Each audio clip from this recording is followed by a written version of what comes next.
Anda insyaAllah sama-sama. Bismillahirrahmanirrahim. Faslun, yakni fasal yang ketiga pada menyatakan lidah. Jadi sebelum masuk fasal ini, ujian yang besar akan berlaku kepada kita. Ujian apa? Kita tak ada perang, kita tak duduk di bawah matahari, cuma ujian kita akan diserang dengan penyakit mengantuk. Ini fasal paling syok katanya. Lepas tak nanti ketilang herba sambil bersilap pun minyak kena banyak dia. Siap senjata paling ampuh ayat menjerit sebelah tangan kanan. Mengantuk tuang atas kepala siapa. Baik. Ketahui oleh bahwasanya Allah Ta'ala menjadikan ia akan lidah bagi engkau supaya membaca engkau dengan dia akan Al-Quran dan hadis Nabi Sallallahu Alaihi Wasallam. Jadi kalau berhenti di sini, inilah benda yang paling besar, satu-satunya mukjizat yang boleh kita kecap nikmat sampai kepada kiamat. Sebab itulah ilmu yang melibatkan dengan lidah ni dia panggil ilmu makhraj, ilmu tajwid, iaitu ilmu kotak-kotak huruf. Sebab apa? Sebab agama kita nak bentuk lidah kita, walaupun ni bangsa Melayu, bangsa Cina, bangsa India, bangsa apa bangsa dunia pun kena ada juga sebutan bagi sama dengan hak Nabi aku sebut waktu Nabi aku baca Quran. Maka dikatakan ilmu tajwid, mana kotak-kotak huruf ni disediakan dalam makhraj yang tertentu supaya huruf ni kita letak tepat dengan hak dia. Maka jadilah ketika itu kita tatbik, kita terjemahkan yang betul. Maka sebab itulah khasiat paling besar sekali ialah bacaan Quran. Jadi ala kulli hal, bila sampai di sini, waktu saya mengaji di Syria dulu, ada satu ulama Syekh Salim Hammami, dia ni murid kepada Syekh Badruddin Al-Hasani. Dia punya Khatimul Muhaddisin Syam. Jadi dia bagilah satu ijazah yang saya ijazah pada tuan-tuan semua, iaitu doa Allahumma matti'ni bi sam'i wa basari wa sihhati wa quwwati ma ahyaitani ya ni'mal mujib. Nanti insyaAllah kita akan tulis di buat tuan-tuan sekalian. Jadi dia bagi ijazah ni dia bagi ijazah ni, dia kata setiap kali membaca Quran, membacalah Quran ni. Maksud dia tak nanti ke banyak, mulakan hari kita ni dengan bacaan Al-Quran. Maksud dia bacaan yang kita memegang mushaf paling kurang. Mana sebelum kita keluar pergi kerja ke, pergi mengajar ke, pergi jumpa tak kira siapa, gagah walaupun satu ain, walaupun satu muka surat, kita gagah baca tu. Lepas kita baca Quran, baca doa Allahumma hai Tuhan aku, matti'ni, berikan aku kesedapan, bisam'i, dengan apa yang aku dengar, dan wa basar, dengan apa yang aku tengok, wasihati, dan dengan apa kesihatan yang aku ada, wa quwwati, dengan kemampuanku ya Allah, ya ni'mal mujib, wa Tuhan yang sangat memperkenalkan. Jadi dia kata insya-Allah bila kita baca macam ni, Allah akan berikan satu kesihatan yang mana sihat ini adalah modal yang paling besar untuk kita buat amal ibadat. InsyaAllah kita akan buat nanti malam kita tuan-tuan boleh baca Quran semuka surat, tutup dengan doa ni. Nampak? Baik. Begitu juga kita boleh membaca dengan hadis Nabi SAW. Tak ada lah. Nabi ni wa ma yantiqu 'anil hawa in huwa illa wahyun yuha. Nabi tak akan bercakap, tapi kalau Nabi cakap sah, itu adalah wahyu daripada Allah. Pendek kata, Nabi bercakap bukan pasal nafsu. Sebab tu bila kita baca hadis, kita diberi pahala, walaupun tidak diberi pahala macam Al-Quran. Sebab Al-Quran dia panggil al-muta'abbad bitilawati. Kita yang dijadikan ibadat dengan bacaan dia. Tapi hadis Nabi dia beri ibadat dengan ilmu dia. bila kita baca hadis, niat kita nak ilmu dan niat mengikuti sunnah, niat mentazimkan Nabi, maka niat ini boleh pahala. Dia mai ke mana ni? Dia mari ikut lidah. Tiba-tiba besar ni pahala yang kita boleh dapat, kita salah guna lidah. Nampak? Kita cakap benda-benda kita sembang benda-benda empat. Salah kita lah tu. Nampak? Salah kita lah tu. Baik. Kemudian dan segala zikir dan menyuruh engkau dengan kebajikan, baik mengajak, baik bagi nasihat, baik tegur menegur. Ini kata benda-benda baik. Dan melarang daripada kejahatan. Banyak kata lidah juga, kita bagi teguran, larang pada benda-benda yang baik, tak elok.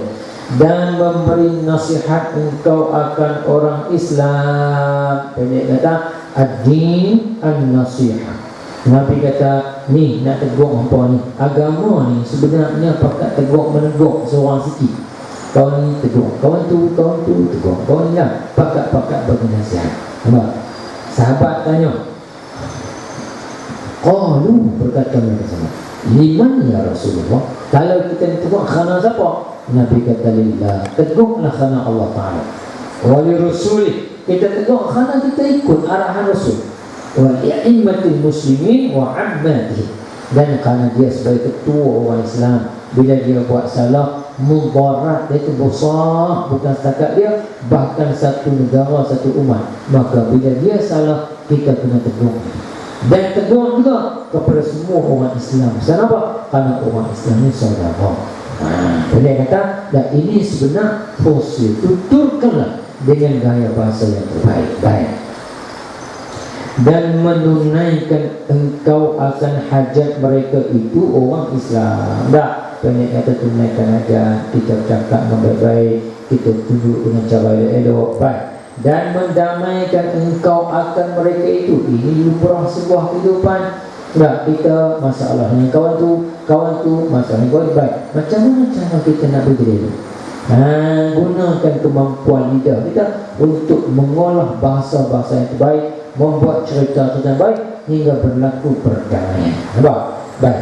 Dan barang sebagainya daripada segala faedah akhirat yang dikerjakan dengan lidah, ikutlah. Asalkan benda itu ada manfaat pada agama, di akhirat esok dibalas dengan balasan yang baik, maka kita buatlah benda itu. Maka sebab itulah kadang-kadang tak nak didik lidah tu bagi elok, orang pegang tasbih. Itu asbab, bukan masalah dia. Masalah kalau dia tasbih tangan dia banyak juga. Kadang-kadang tasbih ni digital bujang ikut nak lah.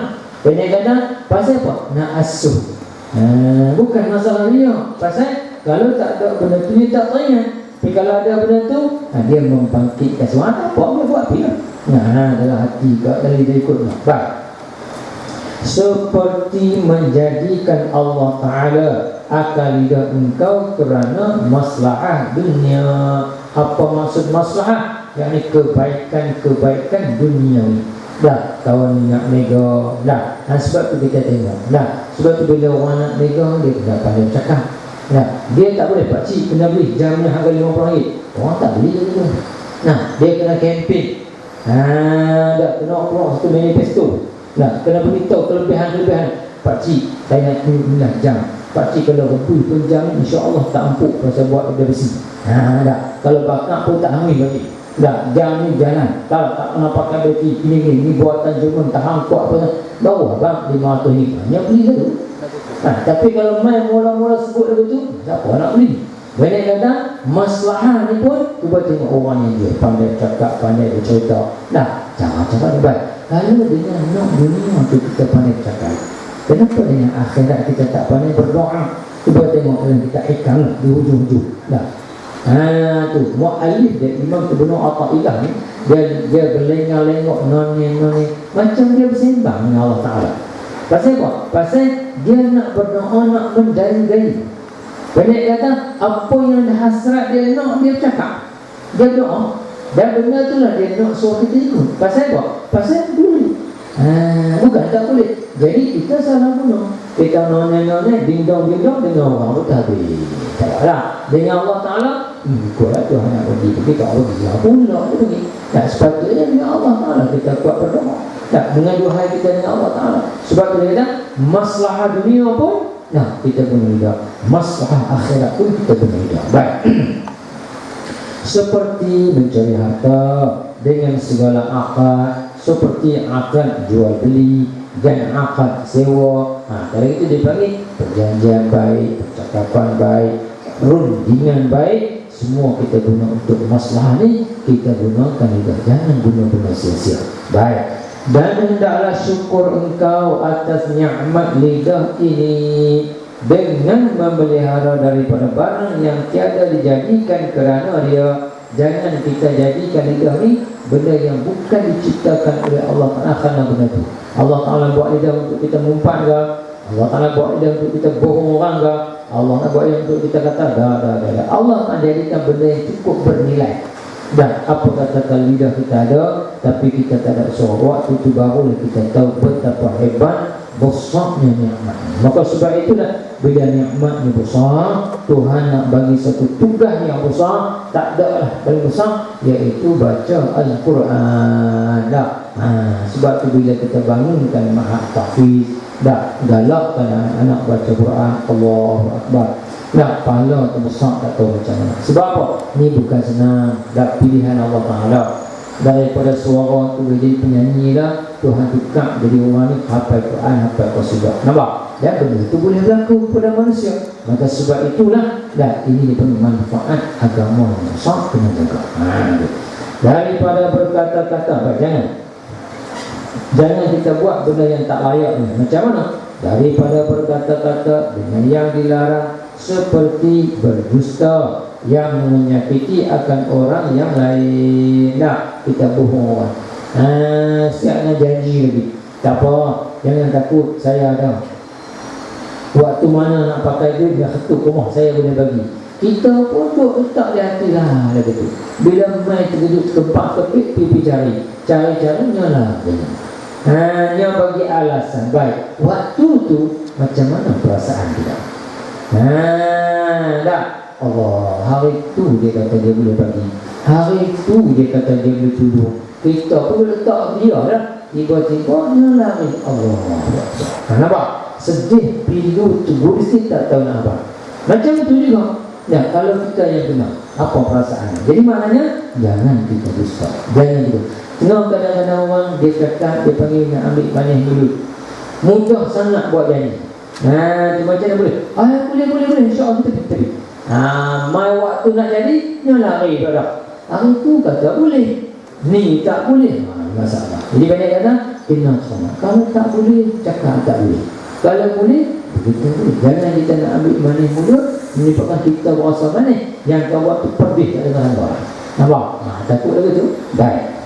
Maka itu dosa besar. Tipu ni dosa besar. Baik. Bersalahan berdusta yang tiada menyakiti, melainkan kalau kita berdusta yang tiada menyakiti. Dalam istilah ni dia panggil itu hakikatnya bukan berdusta, tetapi dikatakan maslahah, suatu kebaikan ataupun kebagusan. Sebagai contoh, dua orang berkelahi. Anak pula hak tahu lebih pada seorang ni. Nampak? Tapi Pirani ajak dah. Dia kata mesti kena pandai pembohong adalah. Jadi maknanya macam mana nak membaikkan? Pandailah kita berdongeng dia balik. Tu olah-olah tiba-tiba jadi baik. Itu ketika tu tak dikatakan dusta, tetapi maslahah. Dua orang kawan berkelahi. Kita nak membaikkan. Zati bayin dia. Orang yang bergaduh ni, maka kita guna kemahiran kita. Guna diplomasi kita, guna olahan bahasa kita, menyebabkan dua ni jadi baik. Maka ketika itulah yang dikatakan manfaat besar. Maka sebab tu bila kita mereka cipta benda fakta ke arah kebaikan, bukan keburukan, itu dikatakan maslahah kebaikan. Jadi baik. Maka iaitu kalau sekiranya benda tu berdusta tapi tak menyakiti orang, maka lawan bercerita bohong ni. Cerita merapu, hak tu merapu selalu dia panggil dosa kecil. Pasal tak punya itu kan, lawan cerita bohong. Dah, kau ni cerita bohong, kau ni cerita bohong. Dia kata dulu-dulu dia kata masa mak dia mengandung kat dia. Dah, masa mak dia mengandung kat dia, Allah, mak dia mengidam nak makan buah nangka. Maka dia pun pisah macam mana nak pergi cari nangka. Aku pun keluar dah pergi cari nangka. Dah, keluar macam mana jumpa sebatang pokok nangka. Dah, pokok nangka tu tinggi pucuk tak nampak tanah. Tapi naik habat tak sampai 3 langkah sampai dah atas tadi. Dah, bila ambil buah nangka nak turun tak boleh, gayat pula dah. Gayat tu. Lepas tu pergi cari tangga dulu. Nampak? Cari tangga, sanak tu baru turun bagi mak makan nangka. Pada kata cerita mengaku awal kata habis. Nampak? Tapi benda tu tak menyakitkan orang, dia panggil minas saraib. Dah, fudul kan tak ada kenapa. Mengaku dia panggil dah. Min husni Islam bil mar'i tarku ma la ya'ni. Kenapa? Dia kata kau ni cerita bohong dia pula. Pakat luar cerita bohong. Habis cerita bohong. Nampak? Ada tu kita kalau bab ni tak tidur malam tak tahu. Nak khatam lepas satu bab, lepas satu bab dah. Ni baru cerita pak nak nutup nak belah mak dah ni. Nak karang sudah habis. Tu yang pak dengan kita hafal Quran punya hafal benda ni. Dah, bila bangun malam, dah guru kata kita kena muzakarah. Dah, kita buat muzakarah. Cerita benda tak ada kata. Itu dia panggil saraib, buang masa, sia-sia. Dah. Baik, tapi kalau sebagai cerita benda yang menyakitkan orang, mendatangkan kena itu menyatabaik kenanya. Baik. Kecuali kerana hajat. Bila benda ni fakta tak betul, tapi memang kena hajat. Kenapa? Disebabkan kalau kita cerita macam ni, dia boleh menyebabkan kebaikan. Sebagai contoh, ulama istidlal dalam peperangan Khandaq, peperangan Ahzab, yang mana seorang sahabat Nabi SAW, dia masuk Islam secara senyap-senyap. Khabilah dia tak tahu. Bila tentera Islam dikepung oleh orang bukan Islam, maka sahabat Nabi yang jumpa Nabi kata, apa kata ya Rasulullah, kalau kamu izinkan kepada aku nak pergi pelaga pokok itu sebagai maslahah daripada al-khid'atul harb. Dia panggil tipu daya dalam peperangan. Nabi izinkan. Sebab apa? Satu, bagai dia praktik. Akhirnya dia pergi jumpa kabilah ni. Dia pergi jumpa kabilah ni. Dia abang kata hampuan yang tu dengar kata Abu Sufyan kata hampuan ni pok satu. Dan sebab tu pok keluar tak habis. Dia pergi kat pok Abu Sufyan. Dia kata menyebabkan sama-sama mereka tu butuh jalan habis. Berserak tak apa. Itu dia panggil walaupun dia ni menipu, tapi ada maslahah yang besar untuk memenangkan, maka itu dibolehkan.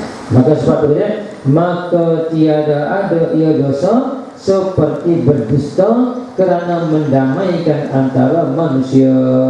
Kerana sabda Nabi SAW, laisa bil kazzabi man yuslihu bainan nas. Artinya tiada mereka yang mendamaikan antara manusia itu berdusta. Jadi kata bila kita nak mendamaikan antara manusia, kita tidak dianggap sebagai orang yang mendustakan orang. Kenapa? Karena maslahah itu besar. Kenapa? Membaikkan antara dua orang yang berkelahi, Allah berjihad fi sabilillah. Kita adalah payahlah menyubuh batu api pergi menyala terbakar cepat habisnya ada. Itu yang paling syok sekali. Sepatutnya kita jadilah penawar bagi manusia dalam kekeliruan. Bahkan terkadang wajib berdusta pula. Hari ini lagi hukum. Ada bohong sunat ada bohong wajib pula. Nampak? Baik. Kita tahu bohong ni haram lah. Baik. Seperti melihat ia akan orang yang haram dibunuh. Orang ni tak sepatutnya dibunuh. Tak sepatutnya dibunuh. Pasal apa? Pasal darah dia itu haram, bukan halal. Tiba-tiba orang nak bunuh dia. Maka dia lari pasal rumah kita. Orang macam jumpa, nampak sekian-sekian orang. Tak ada macam tu. Wahai ada. Maka ketika tu macam orang kata, di kampung dia panggil warak Tuk Sami. Macam mana? Tuk Sami Tuk Cah tau. Apakah saya nak haram pulih 24 jam. Jadi dia duduk tunggu di atas satu wakaf. Tepi jalan ada wakaf dan tempat orang berehat, duduk bersila tu. Nampak? Bila duduk bersila tu, tiba-tiba dia nampak orang tu buat lari ke bawah. Lari ke bawah, lari curi lah. Curi ke bawah. Curi ke bawah, dia duduk tengok. Bila duduk tengok, ini curi ke bawah ni. Dah habis. Tiba-tiba duduk tak lama, dia nampak tuan ke bawah tu duduk digai main. Tengok. Tu. Bila main kat dia, dan dia mangkit diri tepi wakaf. Dah.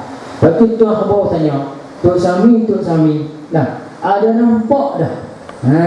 Tu. Ada nampak dah orang buat lari ke bawah kau ni? Dia kata setakat diri ni tak nampak lagi lah. Memanglah waktu dia diri, dia tengok tadi duduk. Nampak? Dia kata ini setakat duduk diri tak nampak lagi lah. Betul semua lah. Pasal waktu dia tengok orang curi ke bawah, dia duduk tadi. Dia kena warak Tok Sami. Nampak? Nak tunjuk warak, dia tak mau cakap bohong. Itu dia panggil satu bagai masalah juga. Dia simbol, dia kata setakat duduk diri tak nampak lagi lah. Sebab apa? Waktu dia tengok, dia duduk. Dia diri. Baik. Hari ini dia panggil haram kita bohong, tetapi terkadang jadi wajib. Gitu. Baik. Yang mana orang yang bersembunyi ia daripada orang yang zalim yang menghendaki membunuhnya. Bila orang itu sembunyi, kita kena sembunyikan orang itu. Jangan kita kata cari orang ada tu belakang tempayan duduk sini, ada apa? Kita subhat sama. Baik. Maka wajib berdusta kerana melepaskannya daripada dibunuh orang yang zalim itu. Kena selamatkan. Baik, kena bohong.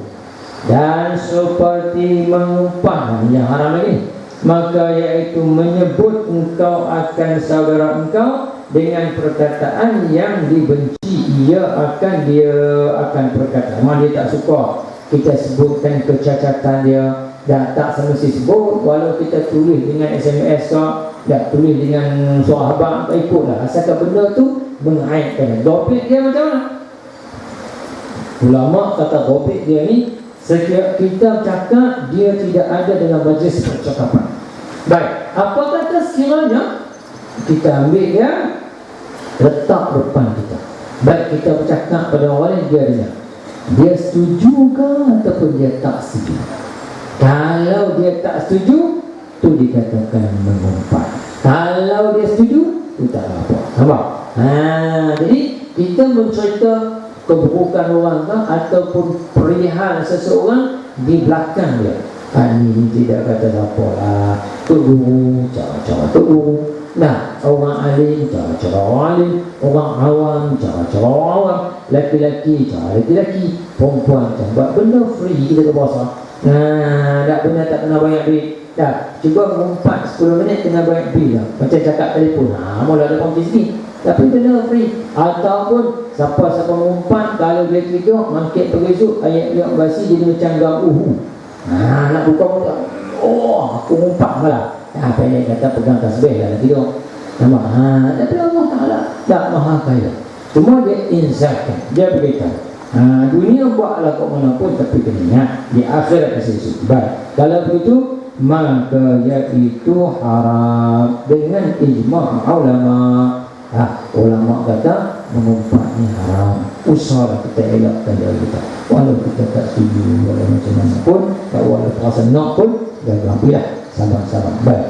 Bahkan berkata kebanyakan mereka itu ulama, bahwasanya mengumpat itu dosa besar, kerana barang yang datang padanya mana?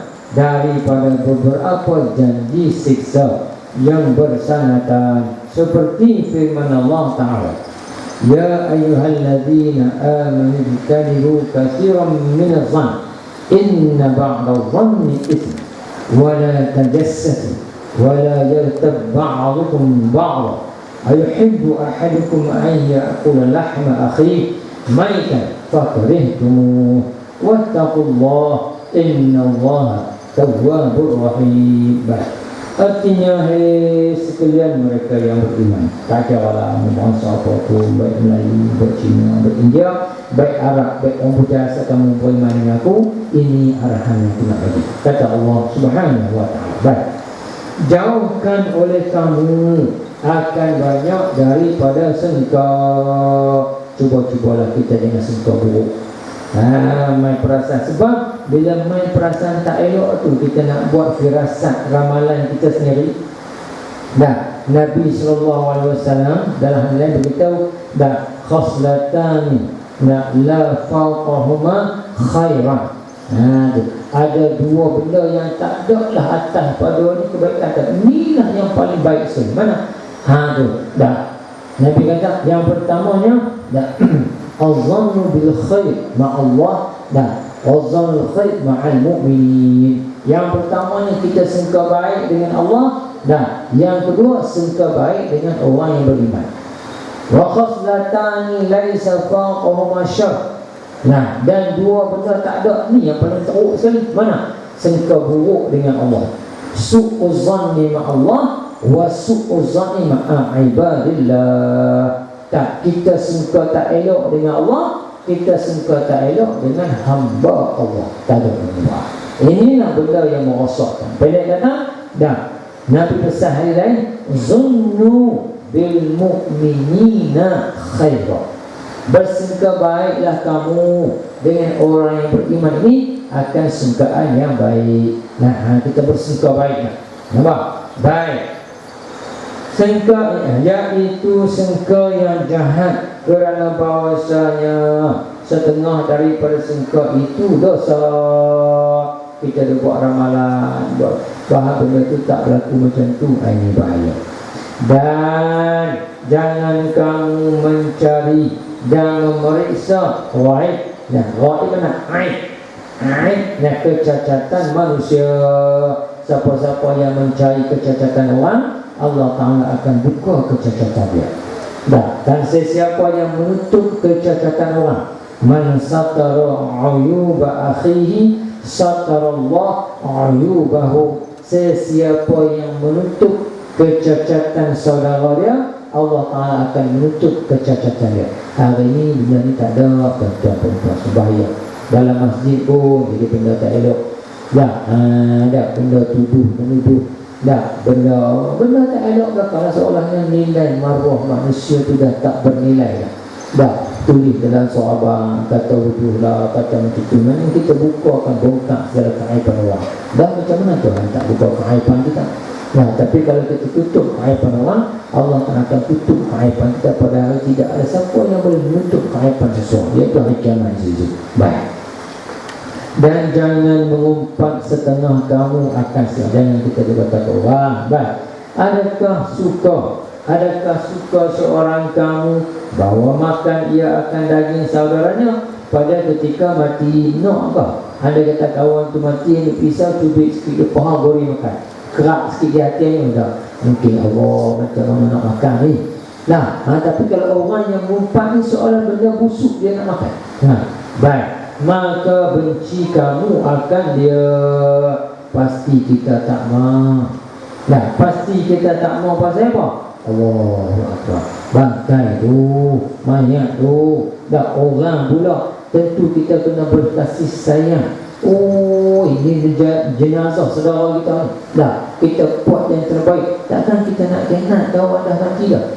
Bila orang ni nak mengumpat ke orang ni, sifir ni tak ada dalam roh dia. Sifir ni dalam jiwa dia tak ada.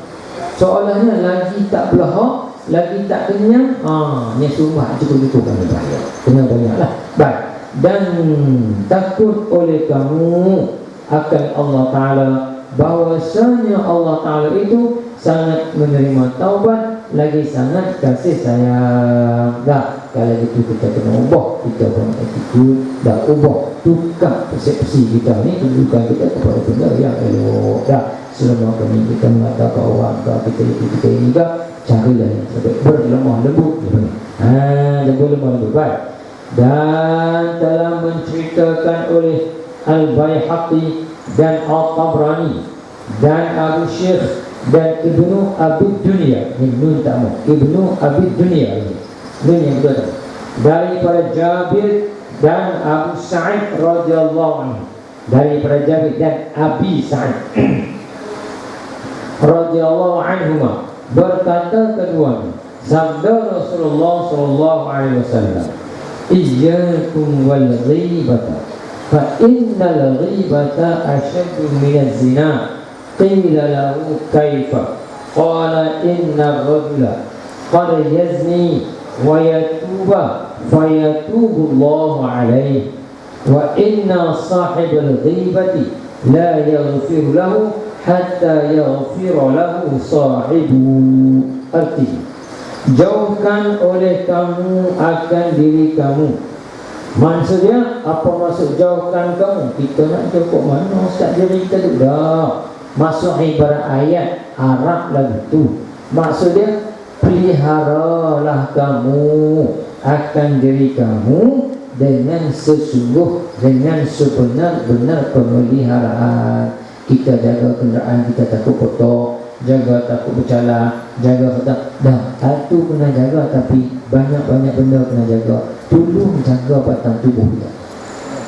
Nah, beringat batang tubuh kita, bahaya besar kalau kita tak jaga. Baik. Dan jauhkan oleh kamu akan mengumpat.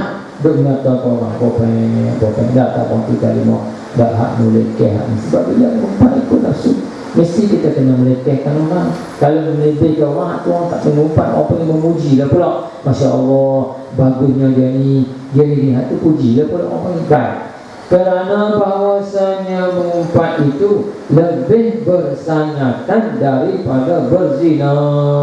Oh, kalau itu kena berzina lah pula. Dah mengumpat itu, dah maksud lebih bersangatan ni dah. Sebab bila kita mengumpat boleh membawa kepada perbunuhan lebih dahsyat daripada berzina. Boleh membawa kepada memutuskan hubungan silaturahim, boleh membawa kepada perpecahan yang besar. Dan mengumpat ni menyebabkan dosa dengan manusia, hukukul adami, sebab kita menjatuhkan maruah orang. Berzina ni hukukullah dia panggil. Jadi hukukullah yubna ala tasabuh, wa hukukul adami yubna ala tasyawuh. Tasyawuh dia panggil. Dah dibina atas berkira. Dah dibina atas berkira. Walaupun sikit kalau dia nak, kita kena Allah Ta'ala tak kau bermaaf-maafan. Nampak? Baik. Kalau itu dikatakan bagi Nabi sallallahu alaihi wasallam, sahabat tanya Rasulullah, betapa ada mengumpat itu lebih bersangatan daripada berzina? Ya Rasulullah, takkan mengumpat dosa besar pada berzina? Berzina bahaya ni. Mengumpat dia kena nama, kita nak kata kat orang. Tak. Jadi Rasul jawab, bersabda ia, bahwasanya seorang lelaki terkadang berzina ia dan taubat ia, maka menerima Allah akan taubatnya. Seorang lelaki bila mana dia berzina, dia insaf, dia bertaubat, maka Allah Ta'ala terima taubatnya. Baik. Dan bahwasanya yang mengumpat itu tiada diampun baginya hingga mengampuni, yakni memaafkan baginya oleh orang yang